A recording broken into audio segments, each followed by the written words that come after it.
Hello বন্ধুরা, আশা করি সবাই ভালো আছো। আমি খুব ভালো আছি। সকাল সকাল ঠান্ডা ঠান্ডা ওয়েদারে আজকে অফিস গিয়েছিলাম। আর তারপর অফিস থেকে ফেরার পথে আজকেও তাড়াতাড়ি ফিরেছি, তাই আমি আর ভাইপো চলে এসেছি। আর ভাইপো দিদা দিদা করে খুঁজে বেড়াচ্ছিল, আমিও মা মা করছিলাম। বাড়িতে মা না থাকলে বা ওর দিদা না থাকলে ভালো লাগে না। দুজন মিলে চললাম মাঠে। মাঠে যেখানে মা গরুর ঘাস কাটতে যায়। দেখো এখানে আমার মা গরুর ঘাস কাটতে গিয়েছিল, একটা কাকিমা রয়েছে। আর চারিদিকে মাঠে এখানে সবাই সবার জমিতে মোটামুটি ঘাস টাস কাটে বা বীজ দিচ্ছে বা কেউ লেবু পেয়ারা এইসব তুলছে। আমাদের ওখানে তো মাঠে চৈতমুখ হয়েছিল, সেই জন্য। তারপর সন্ধ্যাবেলা বাড়ি এসে তেঁতুলগুলো তোমরা অনেকেই বলেছিলে যে আচার বানিয়ে রাখতে। এখানে দেখো আচার বানানো হয়নি, খোসা ছাড়িয়ে দানা ছাড়িয়ে নুন দিয়ে একদম বয়াম ভর্তি করে রেখেছিলাম। আর অনেক সময় যে বাড়িতে চানা আলু কাবলি ফুচকা বানিয়ে খাওয়া হয় না, সেই জন্য। আর এদিকে দেখো আজকে বানাবো এঁচোড়। আর এই এঁচোড়ের রেসিপিটা তাহলে আমি তোমাদের সাথেই শেয়ার করি, আমি যখন বানাবোই। এঁচোড়ের যাবতীয় মশলা সব রেডি করে নিয়েছি। আর এখানে কড়াইতে দিয়েছি তেল। তেলটা গরম হয়ে গিয়েছে। এখানে আমি একটু হলুদ গুঁড়ো দিয়ে দেবো আর লবণ দিয়ে দেবো। এঁচোড়ের সাথে হলুদ আর লবণ তো মাখাতে পারছি না, সেই জন্য তেলের ওপর দিয়ে দেবো। এঁচোড়ের গায়ে লেগে যাবে। এবার এঁচোড়গুলো আগে থেকে কেটে বেছে মা ধুয়ে রেখেছিল। আমাদের গাছেরই এঁচোড় পাড়া হয়েছে, মানে কাঁচা কাঁঠাল পাড়া হয়েছে এঁচোড় রান্না হবে বলে। এবার এঁচোড়গুলো আমি তেলের ওপর দিয়ে ভালো করে ভেজে নেবো। এটা কিন্তু অনেকক্ষণ ধরে ভাজতে হবে। আর আমি কিন্তু নতুনত্ব কোনো রান্না জানি না, যা বাড়িতে রেগুলারই হয় সেটাই জানি আর সেটাই তোমাদের সাথে শেয়ার করি। মাঝে মাঝে কিছু চেষ্টা করি, বাট খুব একটা ভালো হয় না, কিন্তু সেটাই করার চেষ্টা করি। একটু নতুনত্ব খাওয়ার চেষ্টা করি, মানে ওই ঘুরিয়ে ফিরিয়ে পুরাতনটাকে নতুন নতুনটাকে পুরাতন এইভাবেই করতে থাকি। এদিকে দেখো কাঁঠালগুলো প্রায় ভাজা হয়ে গেছে একদম, আর একটু ভাজলে হতো। তা যাই হোক, জানি না, এই ফার্স্ট টাইম এইভাবে রান্না করছি। এবার কাঁঠালগুলো আমি তুলে রাখলাম। আর এদিকে দেখো ওই তেলে আমি কিন্তু আলু ভেজে নেবো। আমি কিন্তু একটু কিপটামি আছি, দেখেছো? তোমাদের অনেকের মনে হতে পারে যে তেলটা অনেকটা কম হয়ে যাচ্ছে। আমার কাছে মনে হচ্ছে তেলটা অনেকটা বেশি হয়ে যাচ্ছে, কিন্তু এই তেলেই আমি রান্না করছি। অনেকে তেলটা তোমাদের পরিমাণ মতন দেবে, কেউ আরো চাইলে আরো তেল দিতে পারো, আরো কম চাইলে কম তেল দিতে পারো। এদিকে দেখো চিংড়ি মাছগুলো কেটে বেছে ধুয়ে রাখা ছিল, সেগুলো আমি একটু নুন হলুদ মাখিয়ে নিলাম। আলুগুলো তো প্রায় ভাজা হয়ে গেছে, আলুগুলো তুলে নিয়েছি। এবার ওই তেলের মধ্যে আমি আবারও কিন্তু চিংড়ি মাছগুলো ভেজে নেব। চিংড়ি মাছ, আলু, এঁচোড় সব কেটে বেছে ধুয়ে কিন্তু আমার মা দুপুর থেকে রেডি করে রেখেছিল।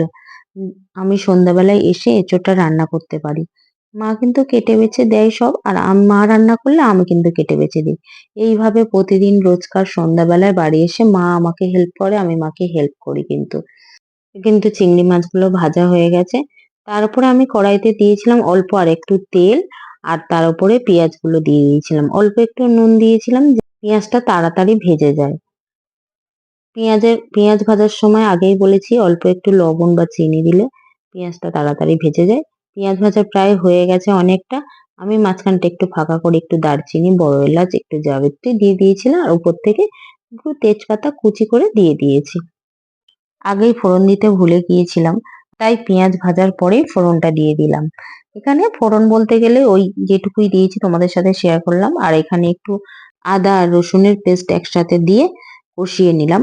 আবারও ভালো করে আদা রসুনের পেস্টটা ভালো করে কষিয়ে নিতে হবে। এবার স্বাদ মতো লবণ দেব আর দিয়ে ভালো করে কষিয়ে নেব।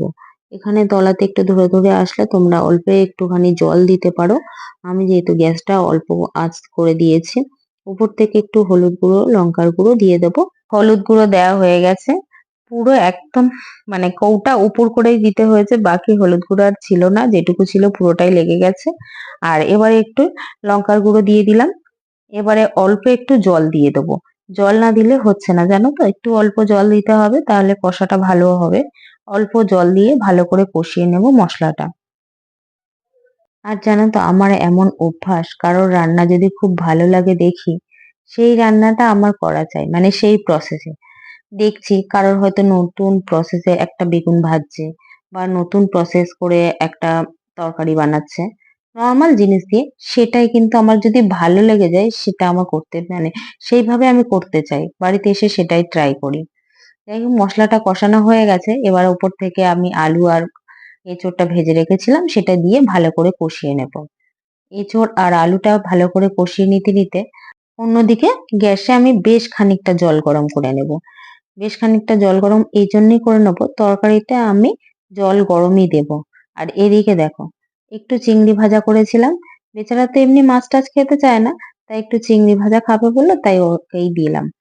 আর এদিকে দেখো কষানো হয়ে গেছে প্রায়। কষানোটা তো দেখতে দারুণ লাগছে, জানি না রান্নাটা কেমন হবে। আমি তো নিজের রান্না নিজেই প্রশংসা করতেই থাকি আর নিজেই খেতে থাকি। আর উপর থেকে সেই মায়ের পুরাতন মশলা, যেটা সব একসাথে করে রাখা, এই মশলাটা দিয়ে দিলাম আর ভাজা চিংড়িগুলো দিয়ে আবারও ভালো করে নাড়িয়ে চাড়িয়ে নেব। কিন্তু মায়ের হাতের এই মশলাটা কি বলবো, প্রতিটা তরকারিতে দিই আমরা, কারণ আলাদা করে ধনে গুঁড়ো জিরে গুঁড়ো এগুলো দিতে হয় না। এই মশলাটা দিলেই সব কাজ হয়ে যায়। আর এই মশলাটা জিরে গুঁড়ো ধনে গুঁড়ো ছাড়াও বাকি অনেক রকম মশলা আছে, মানে স্বাদটা আলাদাই হয়ে যায় তরকারিটা, কি বলবো। আর বাড়িতে ভেজে বানানো মশলাটা কিন্তু আলাদাই টেস্ট। জল গরম করে রেখেছিলাম, সেই জলটা এঁচড়ের উপর দিয়ে দেবো। কষানো তো হয়ে গেছে আর সবকিছু ভেজে রাখা আছে একদম, মিনিমাম দেব আর ঢাকা দিয়ে দিয়ে অল্প অল্প করে আঁচে রান্না করব। এখানে একদম ঢাকা দিয়ে বেশি জল দিয়ে সিদ্ধ করলে যে ভালো হবে না, মিনিমাম জল দিয়ে আস্তে আস্তে আঁচে ঢাকা দিয়ে দিয়ে কিন্তু রান্না করতে হবে। আলু আর এঁচোড়টা সিদ্ধ হলেই হয়ে যাবে, এঁচোড়টা বেশি সিদ্ধ করতে হয়তো লাগবে না, আলুটা একটু বড় বড় করে কেটেছি তো, অল্প একটু সিদ্ধ করতে হবে। যাই হোক ঢাকা দিয়ে দিলাম এবার, ঢাকা দিয়ে অল্প আঁচে আঁচে হয়ে যাবে। আর এদিকে দেখো তরকারি ফুটে উঠেছে, এইরকম কিন্তু ফুটতে থাকবে, আবারও ঢাকা দিয়ে দেবো অল্প ঢাকা দিতে দিতে। আর অল্প একটু মাঝে মাঝে চেক করে দেখবো যে ঠিকঠাক হলো কিনা, সিদ্ধ হয়েছে কিনা আলু। আরো দেখো আলু অনেকটা সিদ্ধ হতেও বাকি রয়েছে, তাই আবারও বেশ খানিকক্ষণের জন্য ঢাকনা দিয়ে দেবো, তারপরেই সিদ্ধ হয়ে যাবে। আর আঁচটা একটু কমিয়ে দেব।